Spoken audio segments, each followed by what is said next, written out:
మేఘం అన్నాడంటే గొప్పండి కానీ ఏమి సుఖమండి, గాలి వచ్చిందంటే గాలి కొట్టుకుపోతా అన్నాడు. ఓరి నిన్ను తరిమేసే గాలిగాడు ఇంకా గొప్పవాడని గాలిని పిలిచాడట.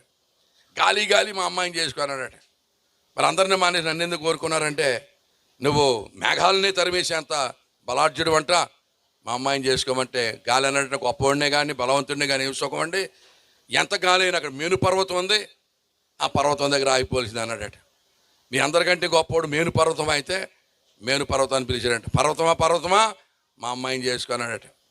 పర్వతం అడిగాడంట, అందరినీ మా నన్ను ఎందుకు కోరుకున్నారంటే, నువ్వు సూర్యుని కాంతిని ఆపేస్తావట, మేఘాలను ఆపేస్తావట, ఎంతటి గాలినైనా ఆపేస్తావట, చాలా బలాఢ్యుడు అట, మా అమ్మాయిని చేసుకో అంటే ఆ పర్వతం గాడు అన్నాడంట, గొప్పవాడినే కానీ ఏమి సుఖమండి, అడుగు నుంచి పందికొక్కు డొలుక్కొచ్చేస్తుంది, నేను రేపు మాపో పడిపెట్టేటట్టు అన్నాడట. పర్వతాన్ని తొలగేసే పందికొక్కుందా అని చెప్పి పందికొక్కుని పిలిచాడు.